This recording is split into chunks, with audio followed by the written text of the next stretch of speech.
My name is Joe. I'm an alcoholic. It's good to be here. I'd like to thank the committee for inviting me to come. I am from Santa Monica, California. I'm a member of the Big Book group. We meet on Tuesday nights at 7:30 in Santa Monica if you're ever out that way. By the grace of God and the fellowship of this program and good sponsorship, I've been sober since August 17th, 1982.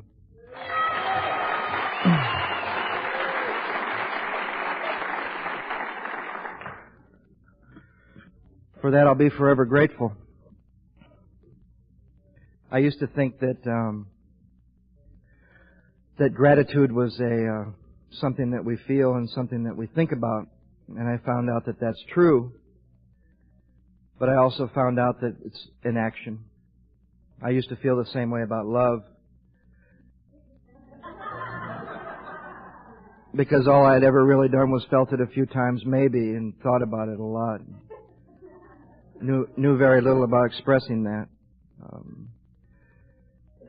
I was thinking this morning when I called a friend of ours from California to wish him a happy 26th birthday, that and I meet some of these other men and women in this program that I know that have been going and going and going for years and years and years, that, you know, it's sometimes real petty of me to have the audacity to complain when you have to go to West Covina or South Central Los Angeles or somewhere you really don't want to go, and you think about these men and women that have been just doing it for 20, 30, 40 years.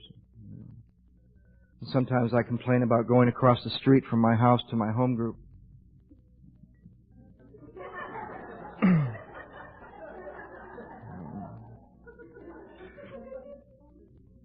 Got on the plane yesterday in Denver. I've been a week in Denver where I got sober.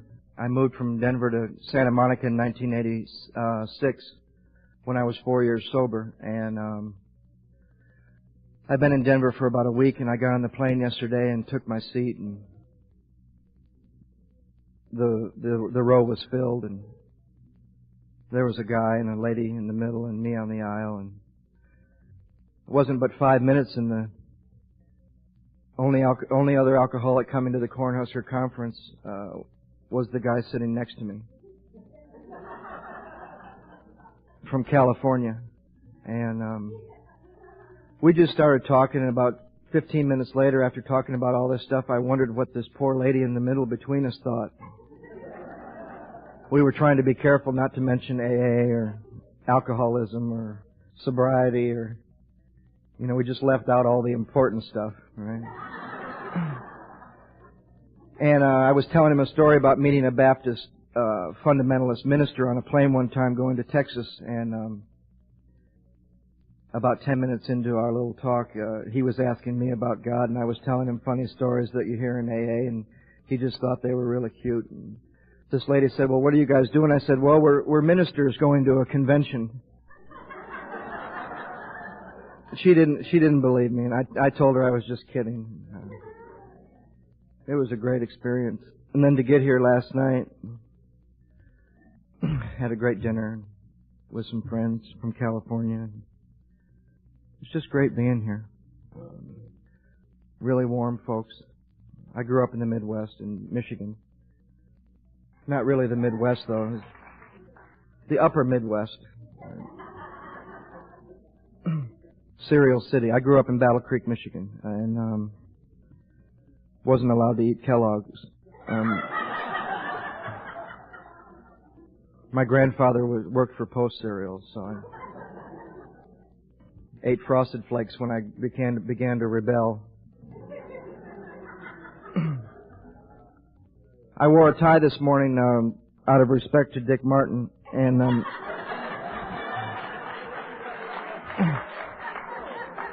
after an experience I had in Muscatine, Iowa. I mean, they called and they said, we're doing this thing down by the river in a tent. And I had this picture, you know, and I didn't even take a tie. And the whole weekend, Dick was just giving me a hard time. "Where's your tie?" I mean, I wasn't even speaking. He was asking me, "Where's your tie?" Friday night, Saturday, I missed one meeting on Saturday afternoon. He said, "Where were you during the meeting?" I said, "Oh, I was meditating." He didn't buy that. I asked him last night, should I wear a tie? He said, "I don't know. I'm not your sponsor."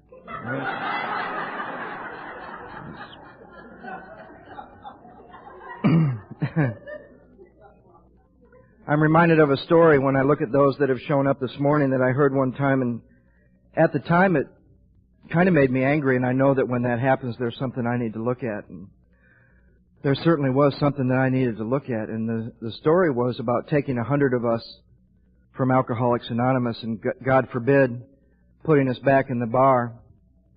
And this man said, "You know what you'd find?" He said, "You'd find about 20 or 30 of us belly up to the bar, wallowing in our whiskey, crying in our beer, and the sad thing would be that some of them wouldn't know there's anything more to find in alcohol, and some of them would enjoy it." He said, "Then you'd find about 20 or 30 of us in the middle of the bar, sitting at the tables, coming in, drink till we feel good, and then go home." He said, "Then you'd find about 30 or 40 mad dogs in and out of the bar, going here, going there. Won't settle for just sitting at the bar, wallowing in their whiskey, crying in their beer, because they know there's more to find in alcohol. Won't settle for just coming in, sitting in the middle of the room, drink till they feel good, and then go home, because they want it all. They're going here, they're going there, they're getting in trouble, they're doing it up." He said, "Now you take those 100 people, you put them back in the program of Alcoholics Anonymous, and you'll find they settle for about the same thing they did when they were drinking." He said, "You'll find those," and I can't do that. Come in, sit at these tables, and wallow in my big book and cry and all my crap, because I know there's a solution. And I've tried coming into these rooms and just do enough to feel better and then go home, and when I've done that, my own gratitude starts to choke me, and it becomes useless because I'm not giving it away. And I was a mad dog then, and I'm a mad dog now, and usually when either you do something on the steps, or the traditions, or the concepts, or you do something early in the morning, those seem to be the people that show up. Let alone doing something early in the morning on the steps.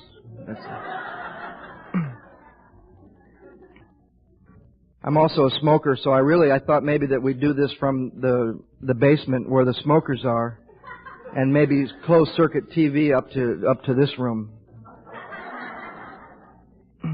They got it made though. They got tables down there, and it's cool, and they get to smoke and drink large amounts of coffee, and they can heckle me and I wouldn't know. They could laugh or make fun.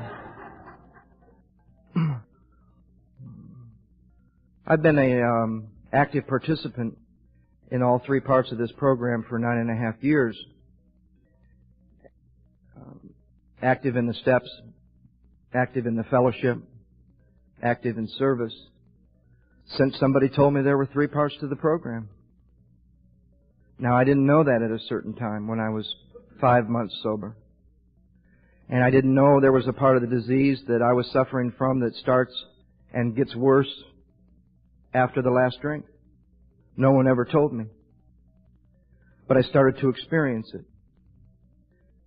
I think some of the greatest experiences I've had with these steps is when the experience happens before I understand it or anybody tells me. The first time I was ever asked to do this, I was 7 months sober. I was doing my first 5th step with a man that'll be here, who's going to speak on Sunday morning. And we'd spent about 5 or 6 hours one day, and he was the state delegate for Colorado at the time, and he said he had to go across town to speak. And I was used to following him around, and we drove across town. We walked into a church in North Denver, and there was about 300 people, which is a big meeting in Denver, and we're walking in the door, and he says, "I forgot to tell you, you're speaking first." And I thought, how in the world do you do that? So I asked. I was taught to ask. I wasn't told to shut up because I had been very quiet and withdrawn and shut off for a long time. And I asked him, "How do you do that?" He said, "You go in the bathroom, you get on your knees, you say a prayer, you come out and see what happens." And I did that. And that night before I had finished my 5th step, I experienced the promises that come at the 5th step. Had never read them. Read them the next day. Some of them had happened. I was able to look those people in the eye. I felt a peace and a power flowing through me. Everything that was outlined there. I think it's terribly sad sometimes when we sell this program and the power of God and the big book of Alcoholics Anonymous short when we talk about the 12 promises. It leads new people to believe that's all there are, and they only come halfway through the 9th step. And I have found through working this process, or being taken through this process on a regular basis, there's both positive and negative promises at each step. They tell me exactly what should be happening as I move through this. There's great promises even before the 3rd step, prayer, even before the prayer. In the middle of the 2nd step, in the 1st step, if I don't go on, it tells me what might happen, what did happen based on my experience. In the middle of the 4th step, after 5, I think some of the greatest promises in our book come at the 10th step. People think sometimes because of the strong feeling I have about Alcoholics Anonymous, because this program literally saved my life, that I don't love AA. I might not like some of the things I see. That would probably be wherever I might be. But there's a way to be free. And there's a way to be free in AA, and there's a way to find what you want in AA. That's one of the things that's really freed me up. Not everybody in AA should want what I want. And I shouldn't want what everyone else wants either. And I think some of the strong feelings I have about AA is because I really do care about AA. And I express that by saying what I'm going to do and doing what I say I'm going to do and showing up and being a part of a group and being a sponsor and being a sponsee and submitting to people that I trust and being accountable, trying to be of service and carry this message. But I have strong feelings about AA. When I was 5.5 months dry, I had been going to a lot of meetings. I had a sponsor who I thought had taken me through the first 3 steps. He asked me one day in a hospital, the last treatment center that I've ever been to.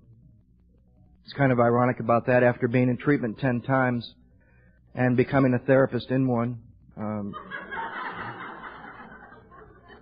alkies understand that because you're either a patient in one or you're a therapist in one, right? And that wasn't about helping anyone. That was not about even any kind of a motive to help anybody. That was about something that had been on my mind since before I ever took a drink.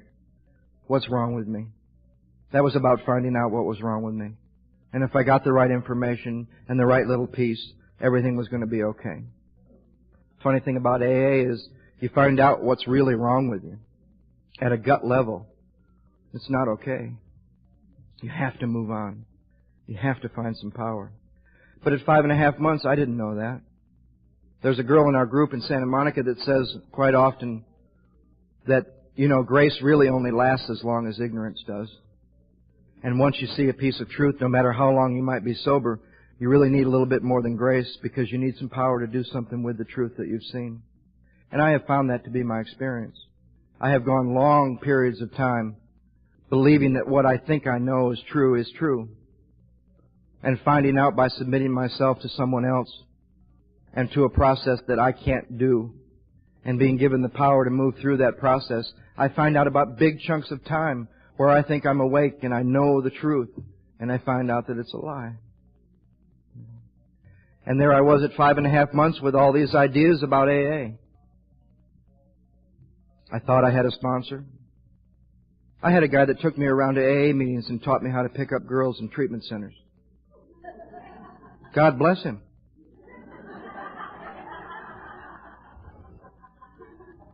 We got to the basics of Alcoholics Anonymous when I was brand new. I saw Harry not too long ago. They weren't sure if he was sober, but he still says he's in AA. They don't know what kind of medication he might be on. And he wasn't any different than 10 years ago. And at 5.5 months, I woke up one day, and there was a part of my disease that was worse than the day I got here. And no one in all the places that I had ever been and everything I had ever learned ever talked to me about a part of the disease that begins after the last drink. Because the places I had been, you can't sell a spiritual malady that no human power can relieve. As a matter of fact, in those fields, it's not even recognized. There is no such thing as probably even a spirit within us, or a malady of the spirit. And for the first time in 30 years, and 12 years of therapy, and 10 treatment centers, having become a therapist in one. By the way, I drank on a daily basis with the director of the program that I worked for. That's what I do. That's what I do. I drink. I was in Flagstaff, Arizona not too long ago in beautiful state park, campground next door, wonderful people. And the whole weekend I kept hearing, I don't know if it was even what people were saying, but I kept hearing, you know, we're all exactly where we're supposed to be. And we're all doing exactly what we're supposed to be doing. And I started to experience that feeling. It's a wonderful feeling to share in the fellowship. And I'd been with my host the whole weekend. And I'd been with him that morning, and he didn't say anything about what he was about to say to me. And we're up at the dais, and there's about 2,000 people, and there's this gorgeous view in Flagstaff, Arizona. And about 1 minute before they're going to introduce me, they're reading how it works. And my host leans over and he says, "Oh, I forgot to tell you. A lady died over in the campground last night that was registered here at the conference of alcohol poisoning. We'd now like to introduce our speaker from Santa Monica, Joe H." Needless to say, that was kind of on my mind by the time I got up there. And out of my mouth came, you know, I've been hearing all weekend, and I really started to believe it, that we're all exactly where we're supposed to be, and we're all doing exactly what we're supposed to be doing.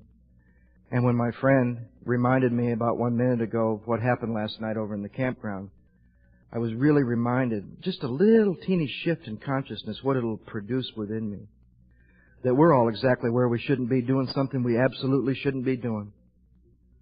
I'm amazed sometimes when somebody that's been around or somebody in our group is shocked when so-and-so drank.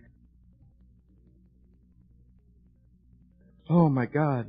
I mean, they've just done the most natural thing for an alcoholic to do, and they're shocked. I mean, we ought to be shocked by some of these people that continue to show up on a regular basis, week after week after week, sober. Sober. An alcoholic doing the most unnatural thing for an alcoholic to be doing. And I guess the whole proposition here this morning, I think what we'd like to do, what I'd like to do, and what they've asked me to do, is 4 90-minute sessions. And we'll take a break in a little while at 90 minutes, and then we'll take a break for lunch, and then we'll come back this afternoon. And I guess the basic proposition that I'm confronted with this morning in considering the first step is, can I do that? Can I pull off the most unnatural thing for an alcoholic to be doing? And I guess another consideration, if I'm really open, and that's what I pray for when I start this work each year, and I do go through the first 9 steps every year, and I'm not here to debate anybody. And I know there's 2 schools of thought, one that says you do the first 9 steps once, you live in 10, 11, and 12. And there's another school that says you continue to rework and rework and rework these principles. And I don't care to debate about that, because the people in AA that have what I want, a large handful of people in AA that have what I want, continue to do this work. I have a sponsor who'll be here this afternoon. He planned his arrival just about the time when I'll finish. He said it's because he didn't want to critique me. I told him it was because he didn't want to put up with me all day. Right? We just spent a weekend together, and 2 alcoholics, ex-convicts, with 28 other alcoholics in a monastery. And I'm going to try to believe that I was exactly where I was supposed to be, doing exactly what I was supposed to be doing. Not this guy. It was a very unnatural place for me. And I've been there twice a year, every year for 10 years. And I love going there. It's a strange thing. I never liked being around ex-convicts. I never liked being around them when I was one of them. I'm no longer an ex-convict. That was a big piece for me, because anything in AA to separate you. I'm an alcoholic ex-con. Right? I'm an alcoholic and anything. Once again, I've fallen into the trick of the ego to do anything it can to separate me from you. just long enough for me to take a drink. And I believe that to be the main function of my ego, to separate me from you in any way I can. I used to use my drunkalog to separate me from you, and I thought I was using my drunkalog to become one of you, and I didn't even know that until I found out.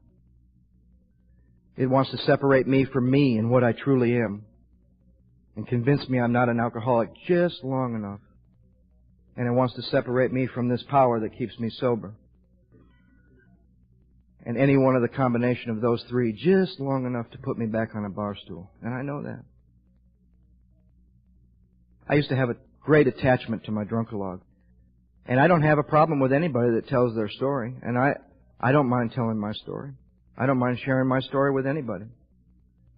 I can remember times where I've had these inventories. The first one was big and the rest of them have been small, and they do get shorter and the amends list gets shorter.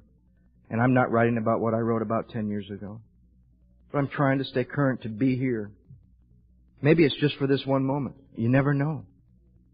There was one of those moments in Nashville, Tennessee 2 years ago that could have just passed right by if I was asleep. So I like to do what I can on a daily basis to be awake. Because I've had times where I'm absolutely dreaming that I'm alive, on my feet, up, totally asleep. And I find out about it in the next inventory. Or I find out about it by using 10 and 11 in the morning, at night, throughout the day. And I hate missing those moments. Maybe this whole time through those steps, this last time I'm currently in amends, I've got about 5 amends to finish in California. So I go to Denver for a week. Right? My God, I got amends in Denver and I haven't been there for 8 months.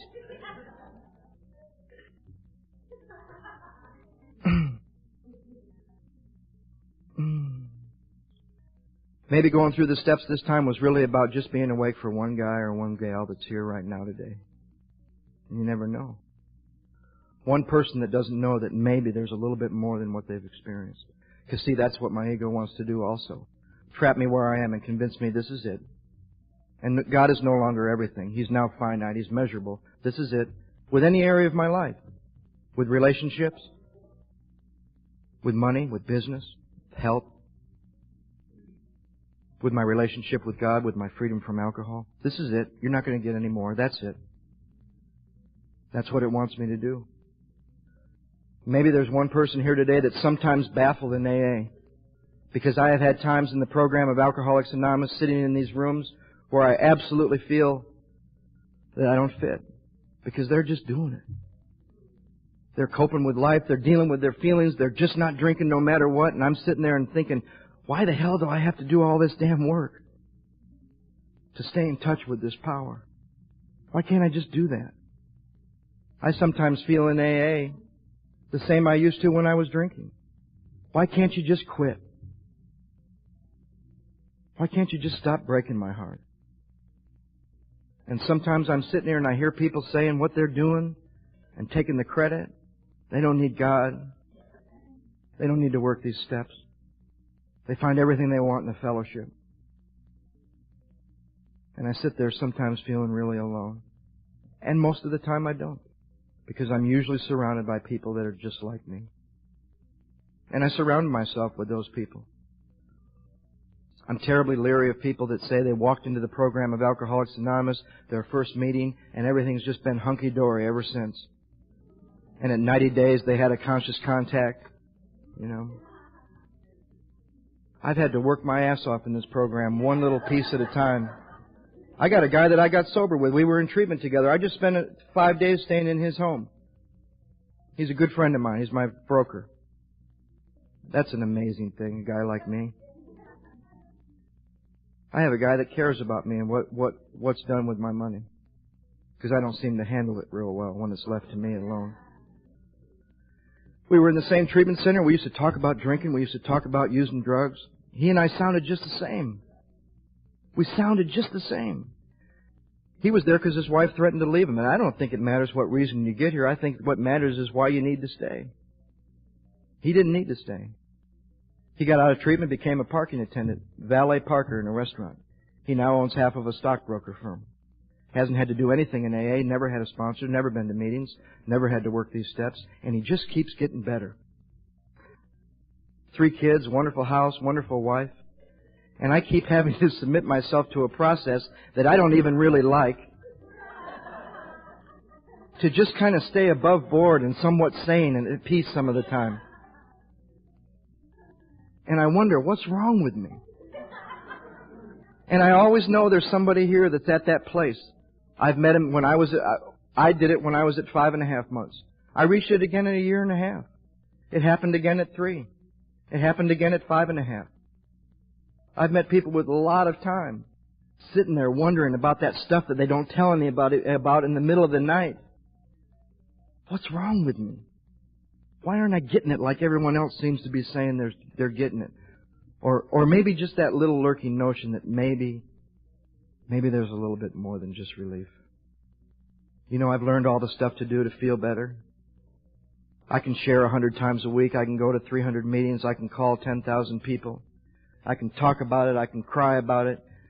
But every time I get reminded of it, it's still there. And you reach a place, as I've reached several times in this program and on this path, where you want to start seeking some freedom rather than just relief. Because I found out one thing about relief in an inventory one time. One thing, it's always one thing. Relief is always one thing. Temporary. Real freedom. I can tell you about the worst resentment ever in my life that I spent 12 years talking about in therapy. And all I found out was why I felt that way. I just knew more about why I felt the way I felt. And that was toward a father who was 57 years old when I was born. And I hated him by the time I was 10 years old, because he wasn't doing with me what I thought he should have been doing. And to do what I was told to do, surrounded by people that said, you can't make amends to someone who's dead. But thank God there was always the people in those rooms that said, yeah, you can. Every time I've wanted to get free in AA, there's always 2 kinds of people around me. Those that say you can't, and those that say you really can. And I went to his grave, and I did what I was told to do, and I walked out of that graveyard, and the feelings that I lived with for 31 years have never come back. I respect that man.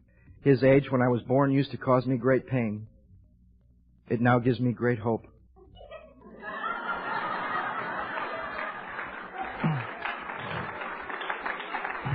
I would really like to be doing what my dad was doing when I'm 57 years old. I have great respect for the man.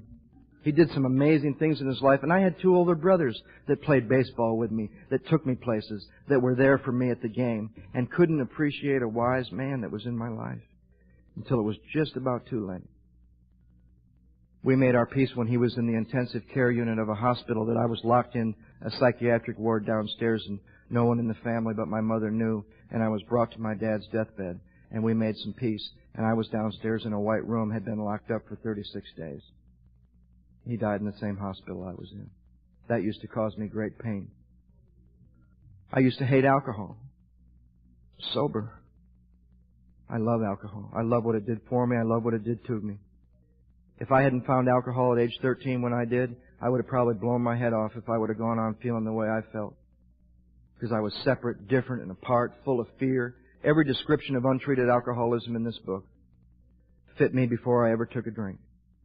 And it did some stuff for me that I have a hard time even describing.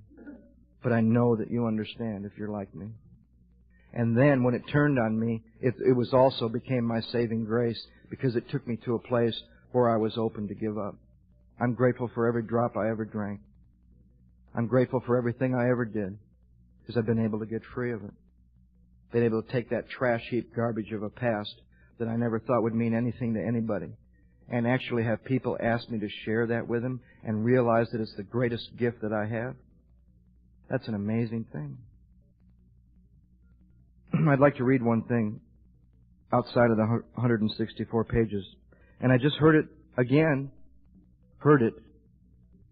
There's a difference between hearing something and hearing something. There's a difference between getting something and getting something. My sponsor's been saying something to me for 10 years. It took about 6 years to get. Although the first time I heard it, I understood every word. And what he's been saying to me, and it really freed me up when it went from here to here, that terribly long, arduous journey from your head to your heart. Sometimes it happens there first. Sometimes it happens here first. And for 6 years he was saying to me, you know, Joe, no one in these rooms is any closer to God than anybody else in these rooms. And nobody in these rooms is really any closer to God than the last time they took a drink. The only thing that really changes here is our awareness of a presence that's been there all the time. And my perception shifted, and I started to see you different. And I started to see me different. And I started to experience that presence different. Our co-founder said, if you think you're an atheist, an agnostic, or even a skeptic, or have any other form of intellectual pride which keeps you from accepting what is in this book, I feel sorry for you. If you still think you're strong enough to beat the game alone, that's your affair. But if you really and truly want to quit drinking liquor for good and all, and sincerely feel that you must have some help, we know that we have an answer for you. It never fails. If you go about it with even one half the zeal you've been in the habit of showing when you were getting another drink, your Heavenly Father will never let you down. And I've been all those things. I don't think I've ever really been a true atheist. But to wake up 7.5 years sober, or 9.5 years sober, or people that I know that have been doing this a lot longer than me, to wake up with that much time and that much experience with this power and miracles and grace in my life, and find pieces of agnosticism within myself and admit that, is an amazing, freeing thing. See, for someone who's been around, one of the propositions we'll get to at the second step is not a big deal at all. And it's one of the main propositions in the second step. For a new guy like me, it was a major move forward to just be willing to believe that there is a power greater than myself. That is no longer relevant to me. That's not a valid consideration. But it can be as real and valid and considerable now with this many years, and for the people I know with a lot more time than I have that do this work, if you just consider one little thing added to it. Do I really now believe, or am I even willing to believe, that there is a power greater than myself that can take me beyond the experience I've had with each area of my life, and I'm face to face with my doubt and my prejudice and everything that that chapter talks about that one must face, to just once again come to that place of willingness. I was asked in June. I started the steps this time, June 15th, with an American Indian man from Colorado Springs. And I was done with the 5th step and in the 8th step by June 25th. He gave me 5 days to write. It only took 6 hours. Did a 5th step on a 13,000-foot peak overlooking Pikes Peak in Colorado Springs with an American Indian man. A year ago, if you would have asked me would I ever even consider doing anything like that, there's absolutely no way. A friend of mine in California that knows me said, you know what really happened for you this time, Joe? You really lost your attachment to the mechanics. Because I have this idea it has to be done a certain way. It has to be a certain place. It has to be with a certain person. I woke up one day in Santa Monica after being there for over a year, and I had an inventory in front of me that was finished, and my head said, there's only one man in this program that can hear that, and that's Don P. in Denver, Colorado. And my next thought was, if you believe that, you're dead. And you'd better let some people know where you live on that level. You'd better let some people know you. And I moved from that and 5th stepped with some people that I had once worked with.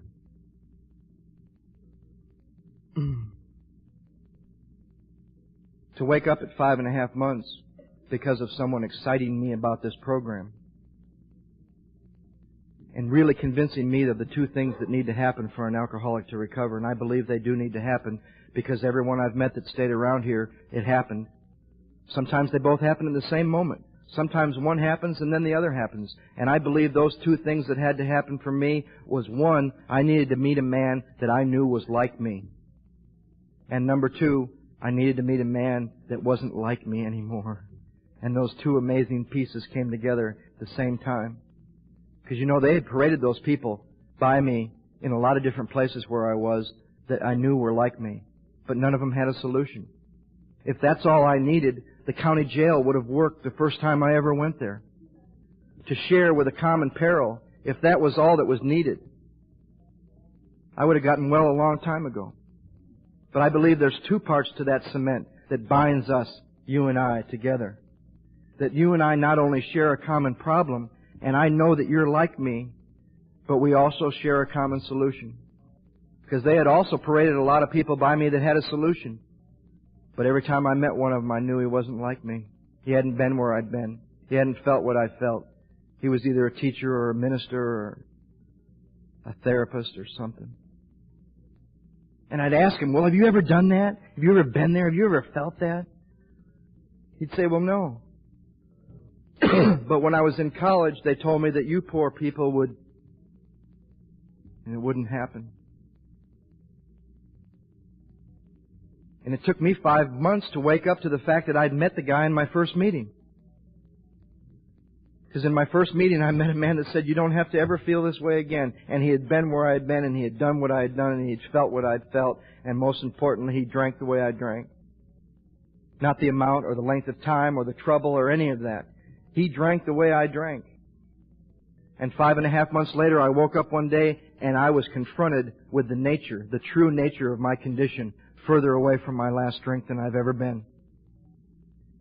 The third part of this disease, the root of my disease, I was confronted and given the grace to see the spiritual malady that I suffer from. And there was a lie smashed. And the lie was, now that you've stopped drinking, your alcoholism should get better because the problem has been put aside. And I woke up at 5.5 months confronted with my problem. And what had happened was that 5 months earlier, my solution that didn't work anymore had been removed. I remember in several treatment centers I went to, they used to tell me, alcohol and drugs are your problem, and if you just put them aside, everything will be all right. And after about 6 of those places, I wanted to say to those people, what do you mean? What do you mean alcohol is my problem? It's the only thing left in the world that ever takes me anywhere but where I am. And it barely does that anymore. And what do you mean every time I put it aside, it'll get better? I put it aside, and there's something that gets worse. It's described on page 52 in the chapter of the agnostic, because I had this idea when I first heard a man talk about a threefold disease of the body, mind, and spirit. I had this idea that whatever this spiritual malady thing is, it must be heavy and esoteric and hard to explain, and it probably happened the moment of conception, or at least the moment of birth, and it's probably Freudian, and there's probably someone to blame for it. I mean, that was my reference. And a man said to me, the spiritual malady that we suffer from is described in simple, understandable terms that anyone can understand except maybe someone like you that knows just a little bit too much. I met him and I told him a little bit about my experience, and the first thing he said to me was, you know enough about alcoholism, yourself, and how you feel to be dangerous to yourself and everybody around you. He said, why don't you say a prayer that what you think you know be put aside just long enough to have an open mind and a new experience. And you know how I knew when that was working? In my first inventory, I was not drawing on things that I was taught. When I was going through the first step, I was not drawing on words and ideas and theories that I used to teach. I used to give great lectures on THIQ, neurotransmitters, chemical enzyme reactions in the body of an alcoholic, and didn't have a clue that I was powerless over alcohol.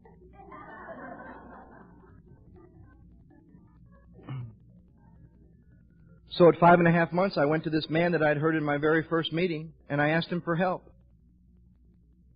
And he started to share with me, and he said he only knew one way to do it. And he said we were going to start on the title page of this book, and we were going to go through it, line by line, question by question, direction by direction. And since that day to this, I've never felt the way I did the day I went to his house. That doesn't mean I've always felt great. That means that I have never felt as hopeless. I have never felt as alone. I have never been as miserable as the day I went to his house 5 months away from my last drink. And he started to talk to me about a circle and a triangle that I had seen at probably every meeting I'd ever been to, and didn't understand anything about it. he started to talk to me about a 3-part program. Unity, recovery, and service. And he started to ask me, where do I think we find each of those parts of the program? Where do you think you find unity? And I said, in the fellowship. He said, where do you think you find recovery? And I said, on the wall. He said, no, Joe, in your case, they made a mistake when they put the steps on the wall because they left the directions in between each one out and they left them up to idiots like you to figure out. He said the recovery program of Alcoholics Anonymous is located in the basic text of Alcoholics Anonymous in the first 164 pages. And I found out a little later on that's exactly what this book says about itself. And I was not in that part of the program. He said, what about service? I said, well, that's carrying the message. He said, right, are you doing that? And I got cocky for a minute. I said, well, I'm taking patients to meetings from where I used to go to treatment. He said, oh, you're carrying alcoholics to the message. There's a big difference. And all of a sudden I saw I was not a member of Alcoholics Anonymous. I was only a member of the fellowship. And that there were 2 other parts of AA that I wasn't involved in. I wasn't involved in recovery, and I wasn't involved in service. And I was expecting the benefits of a 3-part program from one part of it. He said, do you know there's a part of the disease for each part of the program? I said, no. He said, you ever heard bring the body, the mind will follow? I said, yeah. He said, well, you bring your body to the fellowship. And for some God knows reason, you're not putting alcohol in it anymore. He said, but you have a mind that's going to take you back to that next drink, if not treated through the recovery process of this program. And then you take that awakened spirit out into the world and back into this program to be of service. And one day that might become whole. And that's what our circle and triangle means. He said, do you know there's a set of 12 spiritual principles for each part of the program? And I said, no. He said, well, there's 12 traditions for the fellowship and for us in our lives as individuals. We hear a sad thing sometimes in Southern California. I don't know if they say it out here. But sometimes I hear people say the traditions are to the group, what the steps are to the individual. And they've just told me, the new man, there's nothing in the steps for you as an individual. They're only for us, the group. My sponsor told me there's as many principles within the traditions to live your life with whenever you're dealing with more than one person as there are in the steps, as there are in the concepts. And he said those are the concepts of service. And I saw a 3-part program for a 3-part disease with 36 spiritual principles. And I found out more about AA the day he turned to that title page than I had in 5.5 months. I've worked with people that have gone through that and have found out. It's interesting that a week later I was at a noon meeting in Denver in this church, and they meet above the chapel. And in the chapel, looking through these windows into the chapel, there's these big, huge stained glass windows with circles, with triangles. And I went up to the minister and I said, do you know that's the AA symbol? And he said, yeah, we've had you here for about 20 years, but do you know that's an ancient spiritual symbol that means body, mind, and spirit as one? And I thought, my God, that's the same thing my sponsor shared with me about our symbol. But I didn't know I had a 3-part disease. And I thought being powerless over alcohol meant that when I drink, I get in trouble. And I end up places I don't want to end up, until I found out there's hard drinkers described in this book that I have known in my life that get in trouble behind booze, that end up places and lose jobs and get in trouble and can be impaired physically and mentally and might even die a few years before their time, who are about as much alcoholic as the man in the moon because all they need is a sufficient reason to stop, and they can stay stopped as long as they want. And I didn't know that. Then I found out the only requirement for the fellowship, the only requirement to be a member, might not be the only requirement to stay sober. This desire of mine. And I had one. There's a part of our book that says the most powerful desire is of absolutely no avail. And I went back to my life to answer that. And I found out my most powerful desire never lasted more than 28 days, ever, for 17 years. And all of a sudden I found out the only requirement for membership is not the only requirement for sobriety. And amazing things started to happen. I like to look at the first step in 3 parts because I believe it's a 3-part disease. And I think the book lays it out in 3 parts. I think they tell us about our body, And I think they tell us about our mind. And then I think they say we're not only bodily and mentally ill, but we are spiritually sick. And they talk about the unmanageability. Powerlessness for me is simple. And how I use this book to get to that is not use it as a set of answers. One of the most dangerous things for me, because of the kind of ego I have, and I hear it all the time, is when somebody held up this book and said, the answers are in the book. To me today, that's a half-truth. If they're saying there is an answer to alcoholism in the big book of Alcoholics Anonymous, they're right. If they're saying to me that I should look in that book for the right answers, that does not work for me. Because if you have an alcoholic ego and you've never stolen anything physically in your life, maybe you've never stolen anything, maybe you have. But by nature, the alcoholic ego is a thief.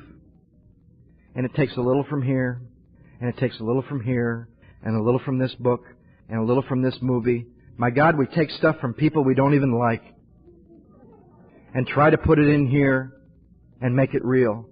And that's what my drinking was all about.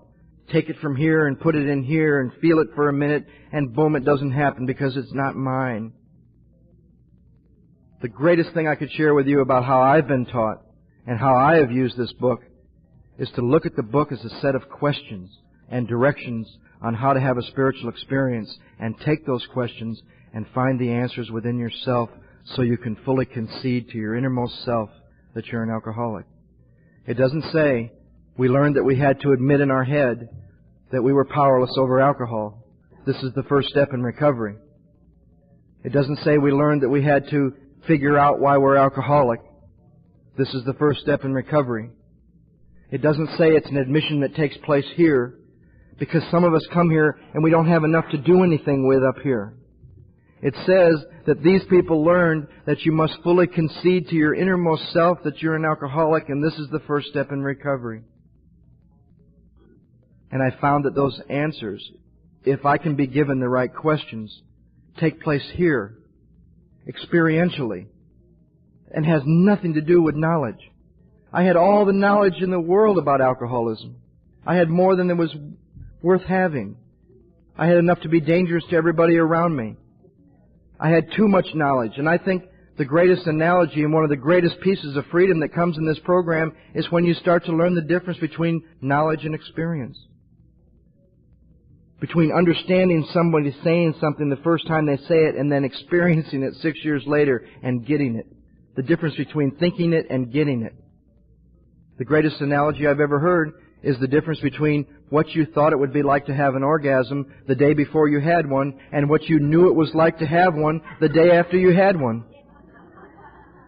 And I think that's what a spiritual experience is like. That long road between knowledge and experience. So they started to pose the right questions. And I started to lose the attachment I had to my drunk-a-log. Because when confronted with a basic question by some men who cared, why do you think you're an alcoholic? My God, these men just didn't assume that because I was in the room, I was in the right place. What a cop-out that is to not spend any time with our new people that come to us that have that question that we had in the back of our minds. What's wrong with me? Oh, if you're in the room, you're in the right place. These men cared more than that. Because they had met people that were in these rooms that were not in the right place, and I've met some since that I helped find out that they weren't alcoholic and watched them get free, and they thanked me. If you would have asked me 2 years ago, what's your goal and what do you really like to see happen with the people you work with? I would have said that my goal is that they do these steps, and what I really like to see happen is their life change. And because of a series of experiences I've had in the last 2 years, if you were to ask me today, what's the goal with the people you work with, and what do you really like to see happen? My goal is, when I meet somebody, when I meet one of these guys, one of these absolute crazy lunatic guys that I meet, is to help them find out anything else they could possibly do except this, and watch them get free on finding their own truth. Because I would love to find myself. I would love to find anything else to be doing either in the program of Alcoholics Anonymous or out of the program of Alcoholics Anonymous, than to be in the middle of some amends that need to be cleaned up at 10 years of sobriety. But to this day, I haven't been able to come up with anything better. And I've worked with very few people. But when you look at it from that way, try to find a way out to try to find a way in, maybe look at maybe you're not to find out you really are, you begin to experience spiritual paradoxes that make no intellectual sense. Thank God. Can some of you imagine going back to some of your favorite places, or your favorite dope dealer, or your favorite liquor salesman, and saying to them, you know, I learned something in AA I want to share with you that's really going to help you with your life. If you really want to keep what you have, give it away. Right? That makes no sense to those people. But why is it most of us in this room absolutely understand in our hearts what it means to be able to keep what you have is you must give it away. I mean, imagine me going back to the Michigan State Penitentiary and saying to some of those guys that I knew, listen, I found out something in AA I want to share with you that's really going to help you with the rest of your time here in the penitentiary. If you really want to win, surrender. Right? You don't do that in the Michigan State Penitentiary. You don't do that on the streets where I lived either. Imagine saying something to someone like me with all this knowledge, all that stuff they pump into you in treatment that we have to unlearn them. The old, you can do it, you can do it, you can do it. Our group takes a meeting to a treatment center. We were there a few months ago, and you know what meeting they had just before our group? Relapse Prevention Techniques. That an alcoholic can employ in his life to prevent his own relapse. My God, if I could prevent my own relapse, I wouldn't be in Omaha, Nebraska on a Friday morning. I would be out there preventing my own relapse, dealing with life, coping with my feelings, and managing my life, and I would be wonderful. But that just isn't the case. But how do you take a guy like me who time after time after time after time left treatment with a plan? Anybody here works in the field, you ever meet anybody like me? Don't do the aftercare plan with him, because you actively involve a person like me in what he's going to do to keep himself sober, and we just absolutely love that until it doesn't work. Once again, the only time I ever left treatment without a plan was the last time. The only time I ever had to pay for treatment was the last time. That's ironic. Right? I had a great Blue Cross Blue Shield card. Once a year, 30 days. I used it once a year for 30 days. You go on summer vacation, I go to the care unit, right? Because where I end up every year since I was 17 after 11 months of drinking is in need of a place that will take me for 30 days. That's where I end up. Until I was 24. And then I gave up on that and I went to a place where I knew they didn't have any further away you could go in the continental United States. Because I couldn't get a passport. And I moved to Key West, Florida to die, and I failed at that. And I went there to die. And I couldn't even pull that off. So you submit to a man like me. If you admit you have no power, you receive more than you've ever had. Does not compute. But as long as you have any power and think you have a way, there is no other way. That does not compute. Until it computes. Until I've drank enough. Until I've been beat by alcohol into a state of reasonableness where common sense becomes uncommon sense and I understand things that make no intellectual sense. And alcohol did that for me. Because one day I understood when a man said, when you no longer have a plan of what you're going to do, you might have a chance of staying sober. And if you can concede that you have no power, you might receive more than you've ever had. I understood. And I began to experience it. But that to someone who still has a plan or has a way out or can just not drink no matter what, the most dangerous message in Alcoholics Anonymous nowadays. I don't know if they say it here either. I've never been to a meeting here until last night.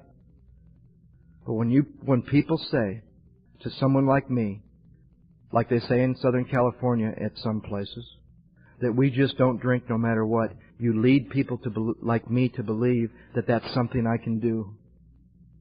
Because some of you know better, and some of them know better, and sometimes I should know better. Because what we should be saying for those of us that know better is that by the grace of God, I haven't had to take a drink no matter what. But that's not something I can do. If I could just not take a drink no matter what, I wouldn't be here. I don't just have a living problem.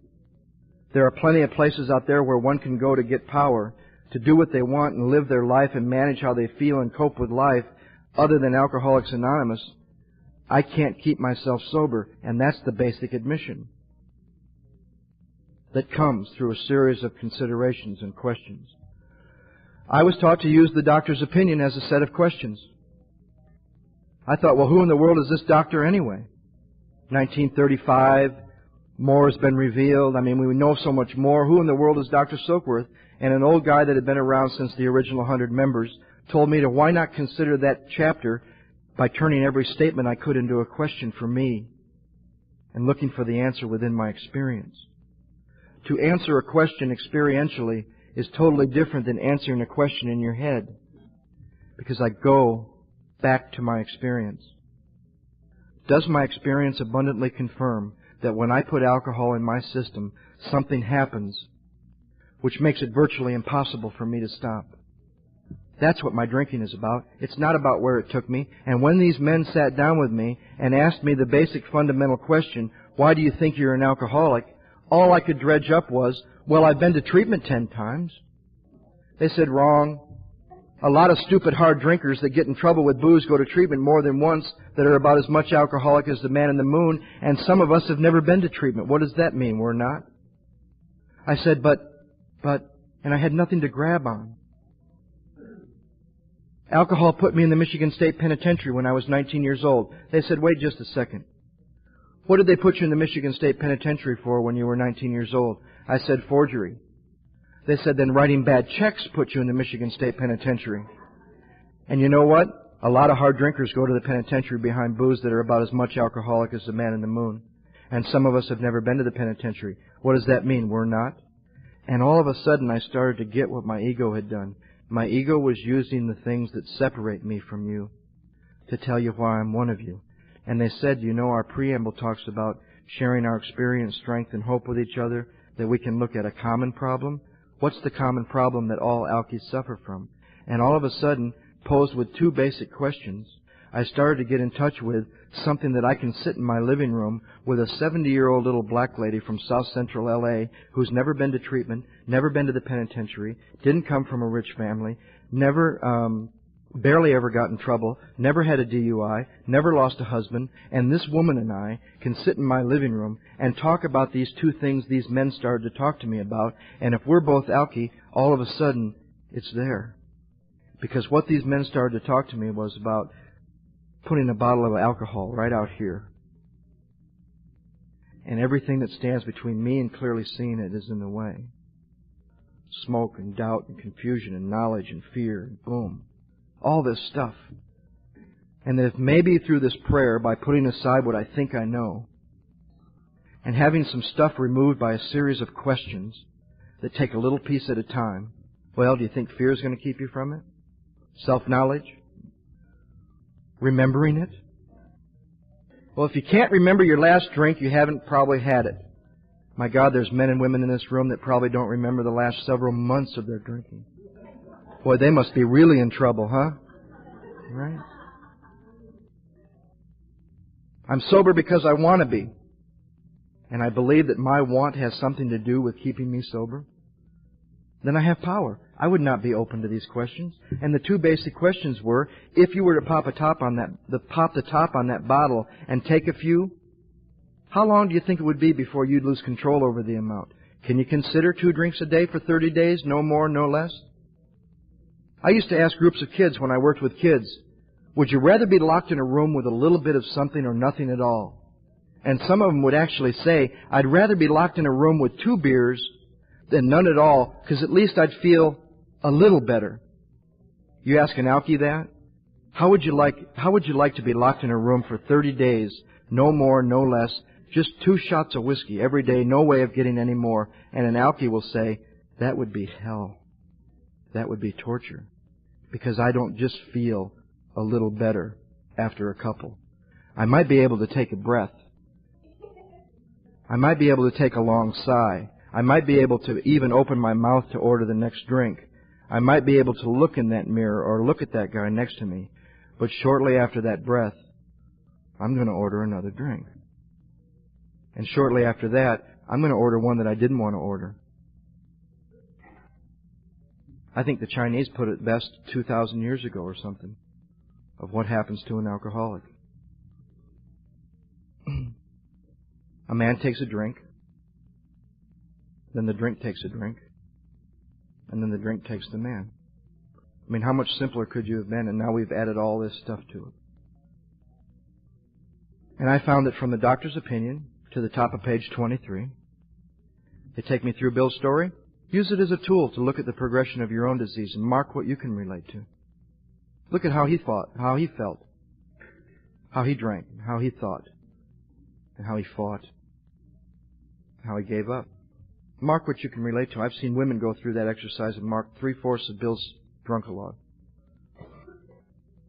Use the rest of his story to get an idea of what it means to go to any length if this is what you've decided you want to do. Because there is a basic decision that we hear at every meeting, they read how it works, that they ask us to make before we're ready.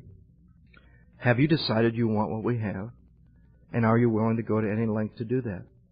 And at 7.5 years sober, I was asked to consider that by reading each of the 12 steps, one at a time, and answering that question. Is this really, at this point, what I want to do? And am I willing to go to any length to do that?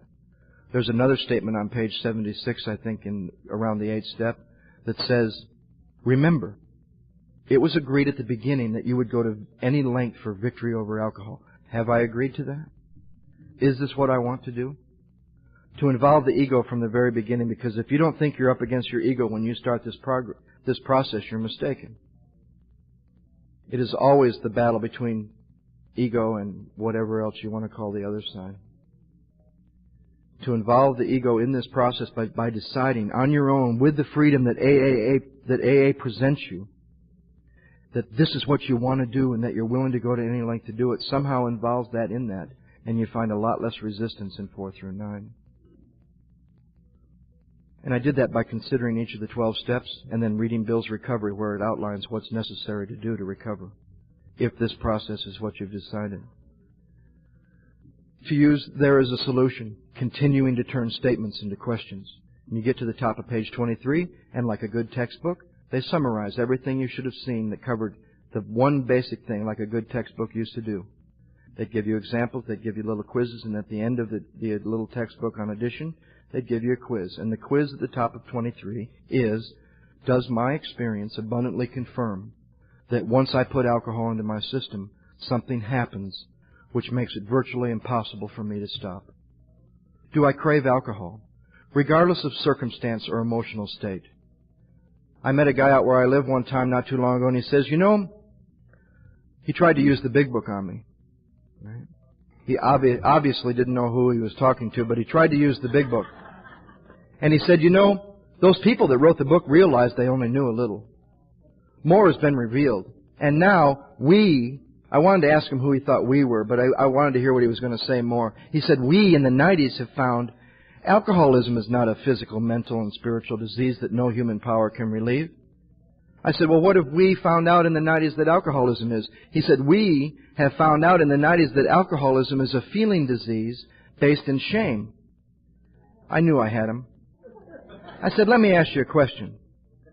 I said, did you ever drink again when you didn't want to, when you were full of shame, feeling really bad? He said, yeah, see?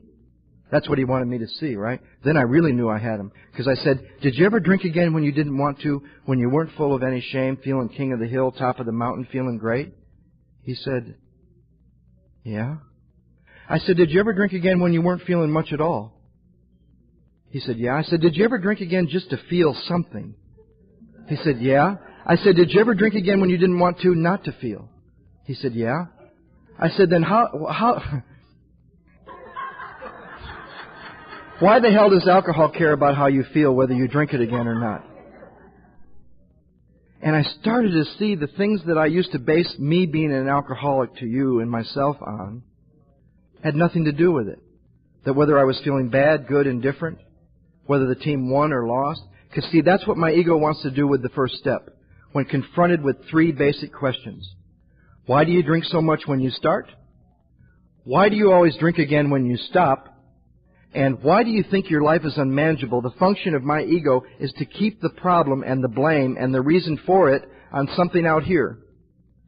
Why do you drink so much when you start to drink? Why did you do that last night? You only said you wanted to have a couple, and there you were at the end of the night. You didn't even make it there, and you broke her heart again. Why do you do that?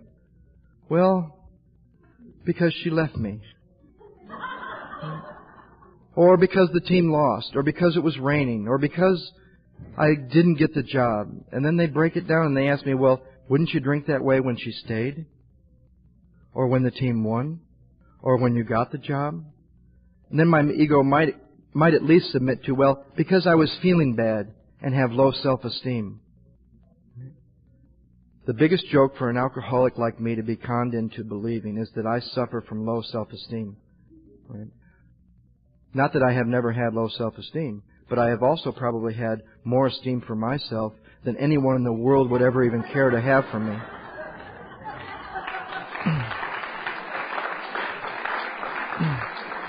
And drank again.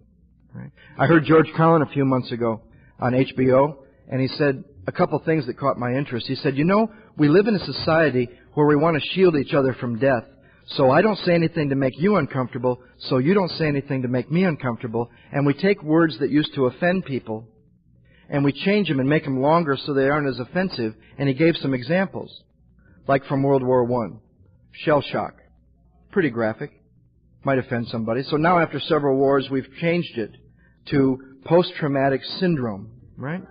And I thought to myself, my God, we do that in the program of Alcoholics Anonymous. Rather than say that so-and-so drank because we wouldn't want to scare any of the new people with alcohol, right? We use cute little terms like, he slipped. Right? He slipped. He had a slip. Right? It sounds nicer. Right? He also says that we live in a society that actually believes if you change the name of the condition, you can change the condition. And he gave several examples. I can't remember one right now, but I thought, my God, we do that too in AA.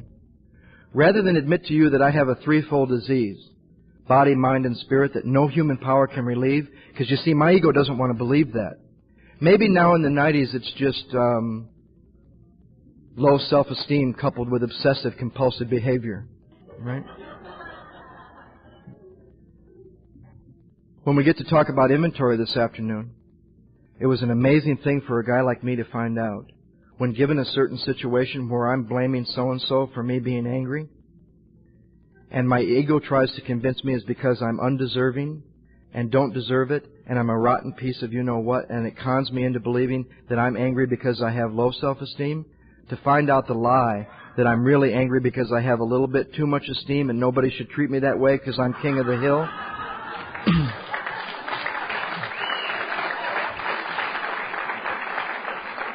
Is an amazing thing. Because if when she left me and I got angry, if it was really low self-esteem at the core of my being, I wouldn't get angry. I would just sit there like a lump and say, yeah, honey, bye-bye. Right? But I get angry. I get angry because of the part of me that stands between me and God. The part of me that doesn't need God. The part of me that is God. The part of me that can keep myself sober. The part of me that can manage my life. So I'm taken through those basic propositions. And then I use 23 to 43. And at the bottom of 43, they sum up everything about the mind. Why can't I seem to stay sober when I stop? And I go through those questions. Is there a choice where me and alcohol are concerned? The last little vestitude of the ego wants to hold on to in most alcoholics like me. What do you mean I don't have a choice? I choose to be sober every day. Until you're taken back to your life and you see the number of times you chose not to drink and drank. And our book says, for reasons that they didn't even understand, most alcoholics have lost the power of choice. And then they sum it up at the bottom of 43. Do I believe that at a certain time there will be no effective mental defense against the first drink, and that my defense will neither come from you or any other human power, that it must come from a power greater than myself? And if at either of those 2 points there's a problem, if you can control the amount once you start, don't go any further. Just do what you want in AA or go on with your life and drink the way you want. But you will not be open to any of the rest of this program. You might be open to a spiritual life. You might find it in a church or a movement or a therapy session or the right counselor, but you will not be open to anything past page 23 if you get to that and have gone back to your life and you see that you can control the amount of booze you drink when you start. Then there's periodics, and they say, sometimes I could and sometimes I couldn't. The only question for them is, were you in charge of the times you could and the times you couldn't? And if you weren't in charge of the times you couldn't, you aren't in charge of the times you could, so it doesn't really matter that you were a periodic because it just happens beyond your control. And if you get to the bottom of 43 and you think there's anything that you can do to prevent that certain time when there will be no effective mental defense, see, that's the scary thing about at a certain time. I don't know when that certain time might be. The other big trick of the ego is to convince me that I know how things would be before I would take my next drink. Oh, I'd be feeling really bad, or this would happen, or that would happen, or cancer, or death, or this in the family, or this or that. It could happen on a totally opposite day. It could happen feeling really good. Boy, that's a great thing to keep a group confined, though, too, isn't it? I've heard that, too. Don't get too happy in AA. All right? Don't get too free. Don't think about that stuff. Ooh, to even think about that. What do you mean you're thinking about maybe you're not an alcoholic? You're setting yourself up for another drink because those people think that what they think is what keeps them sober. And if they think good, they won't do bad. What about that day you don't want to be sober? What about that day you want to drink? Do I believe there's a power that can come between me and booze? And do I need a power that to come between me and alcohol? Why don't we stop there and take about a 15-minute break? Thanks for letting me share.